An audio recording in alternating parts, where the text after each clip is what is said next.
My name is Marcia Nelson. I'm a UC Master Gardener of Yolo County, and today I'm going to show you some basic steps and skills to prune a hybrid tea rose. Before we get started, let me first go over the tools you'll need for a successful pruning project.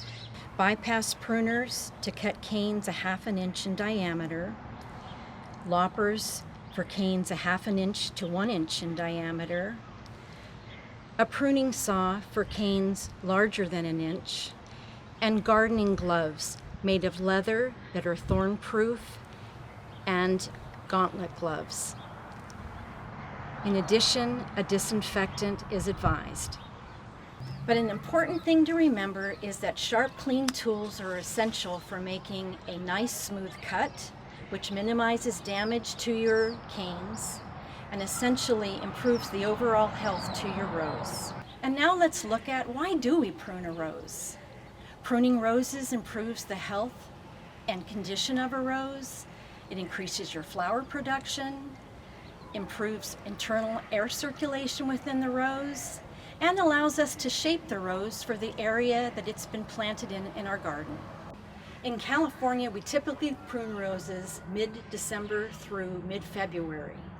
This is a dormant period for the rose and allows for good springtime growth. So let's get started. I have a hybrid tea rose here today, and generally I just try to take it down a ½ to 1/3 in height. One quick tip that might help you is just to remove the first few inches of the bush so that you can see the rose better. I just take off the very tops. Doesn't matter where you are actually making your cuts, just so you can get an idea of how to see the center of the plant. So now that I've cleared off the top, I'm going to take away pencil-sized growth and any twigginess to this plant. These small little branches will not help with flower growth.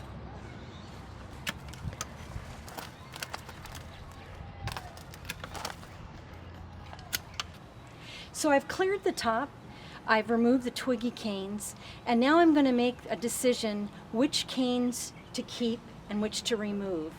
Generally with hybrid tea roses, you can keep up to 3 to 6 canes. You want a nice oval shape and you want a clear center. This is called the crown of the rose, and you can clean it out and get a better look at which canes you have available.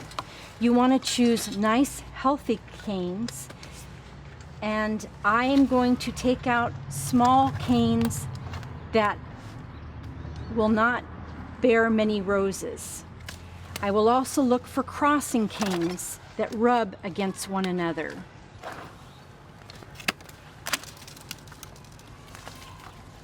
I will take out center canes to allow for more increased air circulation in the rose. This will promote good health and less fungal diseases.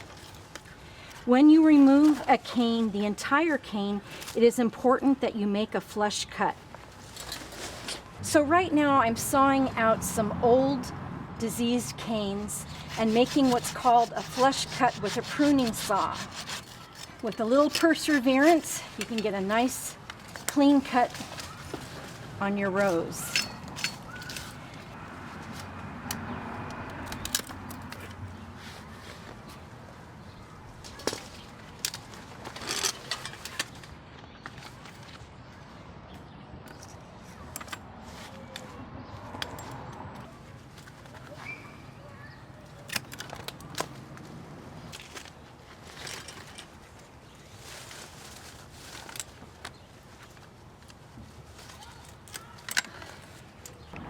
So now that I've cleaned out the rose and chosen the 4 last canes to keep, now is the time to cut to an outward facing bud so that you can have growth in an oval type shape. To make a proper pruning cut is fairly easy. The first step is to find the leaf scar and bud of a outward facing bud, and it can be red or green, and it's located where the last leaf was located.